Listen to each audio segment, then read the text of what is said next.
안녕하세요. 우리 주변의 특별한 감동 사연을 바탕으로 재구성한 스토리를 전달하는 감동의 바다입니다. 구독과 좋아요, 알림 설정은 영상 제작에 큰 힘이 됩니다. 끝까지 시청 부탁드립니다. 아니, 한국에서는 옷을 입을 수가 없더라고요. 여기 한겨울에 한국을 방문했다가 엄청난 일을 겪었다는 북유럽 출신 여성이 있습니다.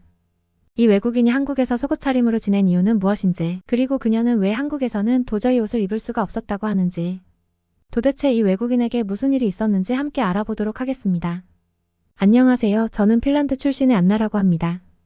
핀란드에서 유튜브 여행 채널을 운영하고 있는 저는 최근 아시아 여행을 결심하게 되었고, 아직도 제가 경험한 일들이 믿기지가 않는 상태인데요. 일단 제가 여행한 곳은 바로 한국과 일본입니다. 저는 아시아 국가들 중에서도 가장 발전되고 역사가 깊은 국가들을 경험해보고 싶었고, 한국과 일본은 그에 딱 걸맞은 선택지처럼 보였습니다. 그래서 저는 핀란드에서 일본으로 가는 직항편이 있는 일본으로 먼저 방문하게 되었는데요. 여행 준비는 정신없이 바빴습니다. 먼저 방문할 나라에 대해 알아보기 위해 많은 조사를 했습니다. 일본의 아름다운 사찰과 독특한 전통에 대해서도 읽었습니다. 일본 음식과 한국 음식 그리고 관광지까지 많은 걸 찾아봤습니다. 이국적인 장소의 이미지가 머릿속을 가득 채웠습니다. 날씨가 얼마나 추워질지 몰라 가장 따뜻한 옷을 챙기고 일생일대의 모험이 될 것이라고 생각하고 여행을 떠났습니다. 먼저 도착한 일본의 첫인상은 매우 좋았습니다. 일단 일본의 겨울은 북유럽의 겨울과는 비교도 안 될 정도로 따뜻해서 저는 일본에서 반팔까지 입고 다닐 정도였죠. 하지만 문제는 예약했던 호텔에 투숙하게 된 뒤부터였습니다. 제가 투숙했던 방이 다다미 방이었거든요. 처음에는 일본의 문화를 경험한다고 생각해서 기분이 좋았습니다. 하지만 사건은 그날 저녁에 일어났어요. 다다미 바닥에서 자던 저는 너무 추워서 한밤중에 잠에서 깨고 말았습니다. 다다미 방은 난방이 잘 되지 않았고 추워서 깬 뒤로는 한숨도 잘 수가 없었습니다. 분명 일본의 바깥 날씨는 그다지 춥지 않았는데 어떻게 건물 안이 바깥보다 훨씬 더 추울 수가 있는 건지 도저히 이해할 수가 없었습니다. 밖에서는 반팔만 입고 돌아다녔던 제가 호텔에서는 중무장을 한 채 이불을 덮고도 덜덜 떨고 있었으니까요.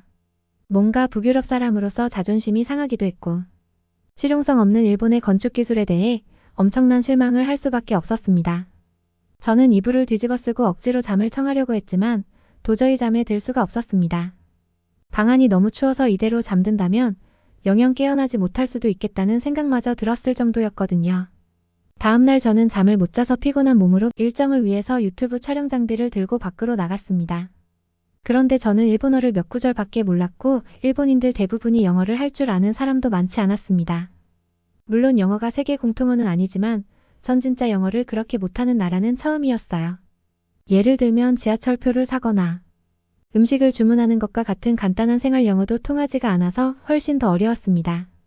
사람들로 둘러싸여 있지만 소통이 되지 않아 정말 고립된 기분이 들었던 순간도 있었습니다. 새로운 문화를 배우고 경험할 수 있다는 설레는 마음으로 일본에 왔었거든요. 하지만 현실은 달랐습니다. 여행이 이렇게 불편했던 적은 처음이었어요. 여행의 마지막 일정으로 사찰과 온천 등을 다니며 일정을 소화한 뒤 서둘러서 한국행 비행기에 몸을 실었습니다. 새로운 시작에 대한 열망과 함께 한국에서의 경험이 달라지기를 바랐습니다. 비행기가 인천공항에 착륙하자 기대감에 부풀어 올랐습니다. 압도적인 크기의 인천공항은 외관뿐만 아니라 그 내부에서도 쓰레기 하나 보이지 않을 만큼 쾌적했고 심지어 공항 내부에서는 무인 청소 로봇이 공항을 청소하는 모습까지 볼 수 있었습니다. 그야말로 최첨단 공항으로서의 위엄을 자랑할 만큼 뛰어난 공항이라는 생각이 들었습니다. 하지만 공항을 빠져나와 밖으로 이동할 때 저는 엄청난 후회를 하고 말았습니다. 왜냐하면 한국은 일본과는 비교도 안 될 정도로 매우 추웠거든요. 한국과 일본은 지리적으로 매우 가까워서 비행기에서 눈을 감기도 전에 도착한 한국인데 어떻게 가까운 두 나라의 온도가 이렇게나 차이가 날 수가 있을까요? 저는 매우 당황한 채 휴대폰을 확인해 봤는데 어제 일본에서의 날씨가 18도였는데 한국은 같은 시간 영하 8도이고 지금은 온도가 더 내려가 있더라고요. 그야말로 두 나라의 온도가 거의 10도 정도나 차이가 난다는 것이었죠. 저는 그렇게나 혹독한 추위를 자랑하는 북유럽 출신이기에 아시아의 추위 따위는 별거 아닐 줄 알고 옷도 전부 다 얇은 옷으로 챙겨왔는데 이건 완전히 망해버린 상황이었습니다. 그렇게 한국의 뼛속까지 파고드는 강추위에 당황한 나머지 모든 일정을 황급히 취소하고 일단 버스를 타고 숙소로 이동하기로 했습니다. 일본에서 고급 호텔에서 묵느라 돈이 부족해서 한국에서는 저렴한 숙소를 예약했습니다. 한국의 날씨가 일본과 달리 너무 추워서 가져온 모든 옷을 입고 자야겠다고 생각했어요. 그런데 한국의 건물은 일본과는 달리 매우 견고하고 과학적으로 만들어졌는지 방음은 물론이고 찬 바람조차 전혀 들어오지 않더라고요. 그래서 저는 그날 저렴하지만 따뜻한 숙소에서 자면서 모든 옷을 다 벗어버렸어요. 겨울에 이 정도로 더운 공간에 있게 될 줄은 상상도 못했고, 그래서 반팔과 반바지 따위는 애초에 챙겨오지도 않았는데요. 심지어 바닥에서 나오는 열기는 어찌나 따뜻하던지 실내에서는 속옷 차림으로 지냈습니다. 정말 더울 정도였습니다. 저는 포근함에 감싸여 숙면을 취했습니다. 다음날 일어나 보니까 몸이 정말 개운했어요. 이렇게 따뜻한 방은 핀란드에서도 경험해 본 적이 없었거든요. 핀란드는 벽난로나 히터를 쓰니까 이렇게 따뜻한 방에서 자려면 피부가 다 갈라질 것 같은 건조함을 맛봐야 하거든요. 온돌의 따뜻한 온기는 일본의 추운 밤, 다다미와는 극명한 대조를 이루었습니다. 일본에서는 이불 없이는 단 한숨도 못 잘 정도로 매우 추웠는데, 한국의 호텔에서는 온돌이라는 난방 시스템에 완전히 적응해버려서 이내 이불조차 깔지 않고 맨바닥에서 잠을 청하기 시작했습니다. 저는 한국에서는 이렇게 저렴한 숙소마저 완벽한 난방시설을 구비해 놓는 것을 보고 한국이야말로 진정한 아시아 최고의 부자나라가 아닌가 하는 생각이 들기도 했습니다. 아시아 최고의 선진국이라며 자랑을 하던 일본이지만 길을 걷다가 쓰레기를 버리러 나오거나 집 창문을 열고 환기를 시키는 일본인들의 모습을 보면 하나같이 실내에서도 두꺼운 패딩을 입고 있었거든요. 아무래도 일본은 건물 자체가 단열이 전혀 안 되고 있기도 하지만 일본인들의 문화가 추운 겨울철에도 실내에서 패딩 하나로 겨울을 보내는 모양이었습니다. 올겨울과 같은 최악의 한파 속에서도 한국 사람들은 집에서 맨발의 속옷 차림으로 이불도 없이 바닥에 드러누워 시간을 보내는 한국의 모습과는 완전히 상반된 모습이었죠. 저는 온돌 바닥에 몸을 녹이며 온열 마사지를 받는 것만으로도 충분히 만족스러웠지만 그래도 한국의 추위가 무섭다고 아무것도 안 할 수는 없었기에 여행 유튜버로서 영상 제작을 위해서 일단 밖으로 나가보기로 했습니다. 저는 한국의 모습을 촬영하기 위해서 먼저 경복궁을 갔습니다. 직원들은 친절했고 여러 언어로 된 표지판도 있어서 더욱 안심할 수 있었습니다. 언어 장벽은 여전히 존재했지만 일본과는 달리 도움을 주려는 사람들이 더 많았습니다. 대부분의 사람들이 제 말을 알아들었습니다. 저는 추워도 경복궁에서는 한복을 입어보고 싶었습니다. 한복을 빌려주시는 사장님께서는 정말 추울 텐데라고 하시면서 패딩을 빌려주셨습니다. 한복을 입고 추워서 그 위에 패딩을 입었습니다. 패딩을 입는 순간 웃음이 절로 나왔어요. 정말 즐거웠습니다. 한복을 입고 패딩을 입으니까 마치 한국 사람이 된 것 같았거든요. 경복궁에 들어서는 순간 저는 한국의 전통과 현대가 조화를 이루는 모습에 매료되었습니다. 고궁은 우뚝 솟은 고층 빌딩 사이로 당당히 서 있었고 과거를 품고 미래를 향해 나아가는 한나라의 이야기를 들려주었습니다. 이후 저는 한국의 전통 찜질방을 방문했습니다. 단순한 목욕이 아닌 휴식과 커뮤니티가 있는 곳이었죠. 핀란드도 사우나 문화가 있기는 하지만 한국의 찜질방 문화는 차원이 다를 정도로 엄청난 곳이었습니다. 내부 실내 인테리어는 휘황찬란하고 그 안에서는 음식과 마사지, 그리고 때를 밀어주는 세신 서비스까지 경험할 수 있었는데요. 정말 때가 얼마나 나오는지 창피해서 얼굴이 빨개졌습니다. 주변을 둘러보니 몇몇 저와 같은 외국인들도 눈에 띄더라고요. 우리는 서로 그렇게 벌거벗은 채로 눈인사를 했는데 정말 이상하고 색다른 경험이었습니다. 바깥의 추운 날씨와 찜질방에서의 따뜻함에 정말 한국은 천국이 아닐까 하는 생각마저 들었습니다. 찜질방 내부에 여러 가지 테마의 방들과 형형 색깔의 탕에 들어가 앉아 있으니까 하루가 다 지나가도 모를 정도였습니다. 정말 내 인생 최고의 경험이었습니다.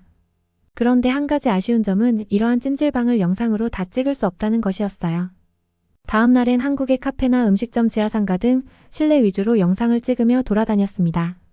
그런데 한국은 이런 뻔한 곳들마저 완전히 다른 모습을 보여주고 있더라고요. 일단 한국의 카페는 매우 아기자기하게 꾸며져 있었고 그저 기본적인 커피와 메뉴만 제공되는 유럽식 카페와는 달리 매우 다양한 커피와 디저트들을 판매하고 있어서 보는 것만으로도 큰 재미를 느낄 수 있었습니다. 지하상가도 마찬가지였습니다. 물건을 훔쳐가는 도둑들 때문에 모든 상품들을 실내에 진열하고 잠금 장치까지 이중으로 걸어놓는 유럽과는 달리 한국의 지하상가는 대부분의 상품을 외부에 진열해놓고 있더라고요. 심지어 한국에는 좀도둑조차 전혀 없는지 이러한 야외 가판대의 상품들은 잠금 장치뿐만 아니라 지키는 주인조차 구경할 수 없었고 놀라운 취향과 시민의식 덕분에 이러한 뻔한 일상마저 콘텐츠가 되는 한국의 모습에 감탄할 수밖에 없었습니다. 저는 한국 이곳저곳을 다니면서 한국인들의 많은 호의를 받기도 했는데요. 얇은 재킷 한 장만 걸친 저를 보더니 핫팩이나 따뜻한 음료를 건네주며 응원해 주었습니다. 과장을 조금 보태자면 극단적으로 개인주의적이고 차가운 북유럽 문화권에서는 모르는 사람이 길에서 얼어 죽든 말든 신경조차 안 쓰는 경우가 많은데요. 저는 이러한 차가운 문화권에서 살다가 한국인들의 이런 따뜻한 마음과 정을 느끼니 정말 울컥하는 마음의 눈물을 흘릴 뻔하기도 했습니다. 그렇게 저는 한국의 이곳저곳을 둘러본 뒤 여행의 마지막 날에는 카페에서 사귀게 된 한국인 친구와 함께 현지인들만 아는 곳들을 다녀보기로 했습니다. 역시나 한국인들은 혹독한 겨울을 이겨내는 법을 아는 사람들처럼 길거리에는 오뎅과 붕어빵, 그리고 군고구마 등과 같은 여러 따뜻한 음식들을 판매하고 있었습니다. 따뜻한 어묵 국물을 한 잔 마시면 차가웠던 몸이 사르르 녹는 기분이 참 좋더라고요. 물론 맛도 최고였습니다. 한국 문화의 따뜻함과 포용력은 제가 쌓아올린 벽을 서서히 허물어뜨리고 있었습니다. 한국에 와서 저는 매일 새로운 경험을 하고 한국 문화를 더 깊이 이해하게 되었습니다. 저는 전통과 현대가 자연스럽게 공존하는 듯한 도시의 활기찬 에너지에 놀랐습니다. 친구와 고풍스러운 카페와 북적이는 시장, 그리고 고층 빌딩 사이에 자리 잡은 공원 등 도시의 숨겨진 보석 같은 장소들을 소개하며 저를 안내해 주었습니다. 한국에서의 경험을 특별하게 만든 것은 장소뿐만 아니라 사람들이었습니다. 제가 만난 한국인들은 믿을 수 없을 정도로 따뜻하고 친절했습니다. 길을 알려주거나 현지 음식을 추천해주는 등 항상 도와줄 준비가 되어 있었습니다. 이런 따뜻함은 형식적이고 내성적인 일본에서는 느낄 수 없었던 것이었습니다. 작은 행동이었지만 한국 사회에서 존중과 배려의 가치가 얼마나 중요한지 알 수 있었습니다. 숙소로 돌아와서는 인기 한국 드라마를 보고 K-팝을 들으며 저녁 시간을 보냈습니다. 저는 드라마 제작 수준과 음악 아티스트들의 재능에 놀랐고 현대 한국 문화와 그 글로벌 영향력을 이해할 수 있는 재미있는 시간이었습니다. 저를 매료시킨 한국 문화의 또 다른 측면은 음식이었습니다. 한국 음식은 단순한 미식 경험을 넘어 한국의 문화와 역사를 이해하는 관문이었고 길거리 음식부터 한옥집의 전통 음식까지 단맛부터 짠맛 그리고 고소한 맛까지 정말 모든 맛들이 다 있었습니다. 여행이 막바지에 이르자 만감이 교차했습니다. 한국은 두 팔 벌려 저를 환영해 주었고 저는 한국의 문화와 사람들 그리고 풍경들에 홀딱 빠져들었습니다. 떠나기 아쉬웠지만 이 경험이 저를 여러모로 변화시켰다는 것을 알았습니다. 새로운 경험을 기대하며 한국에 왔지만 낯설었던 문화에 대한 깊은 이해와 영원히 간직할 추억 등 앞으로 촬영할 유튜브 소재 그 이상의 것을 얻었습니다. 여행이 거의 끝나갈 무렵 저는 한국의 활기찬 문화와 아름다운 풍경, 그리고 무엇보다도 한국 사람들을 얼마나 사랑하게 되었는지 깨달았습니다. 이번 여행으로 저는 여행 유튜버로서 정말 훌륭한 콘텐츠를 가지고 가게 되어서 무척이나 만족스럽지만 그 경험과 추억을 가지고 돌아갈 수 있어서 감사했습니다. 한국은 저에게 따뜻하고 정이 넘치며 생동감 넘치는 아시아의 또 다른 면을 보여주었습니다. 핀란드로 돌아가는 비행기에서 지금까지 경험한 놀라운 여정을 되돌아보았습니다. 일본의 추운 밤부터 한국의 따뜻한 품에 안기기까지의 감정과 많은 교훈들이 있었습니다. 솔직히 기온 자체는 한국이 일본보다 훨씬 더 추웠어요. 하지만 한국인들은 저에게 깊은 감동을 주는 친절함과 포용력을 보여주었습니다. 번화한 서울부터 고즈넉한 시골까지 한국은 현대와 전통이 어우러져 저를 매료시켰습니다. 결론적으로 저는 일본에서 한국으로의 여행을 통해 인간관계의 따뜻함과 친절이 아무리 추운 겨울도 따뜻하게 느껴질 수 있다는 소중한 인생의 교훈을 얻었습니다. 저는 이러한 경험을 통해 다른 사람들과의 관계에서 따뜻함을 받아들이고 세상을 풍요롭게 하는 문화적 다양성에 감사하는 마음을 갖게 되었습니다. 어떤 상황이라도 늘 최적의 결과를 도출해내는 한국인들의 고군분투는 아무래도 제가 한국과 일본에서 완전히 다른 겨울을 보내게 된 결정적 이유 같다는 생각이 들었습니다. 겨울의 한기가 깊어가는 요즘 항상 건강에 유의하시길 바라며 제가 들려드릴 이야기는 여기까지입니다. 저희가 전달해드리는 사연이 시청자분들의 하루에도 작은 힘이 될 수 있었으면 좋겠습니다. 즐겁게 보셨다면 소중한 댓글 많이 남겨주시고 구독과 좋아요 부탁드립니다. 그럼 더 좋은 영상으로 찾아뵙겠습니다. 지금까지 한국의 가슴 따뜻한 이야기를 전해드리는 감동의 바다였습니다.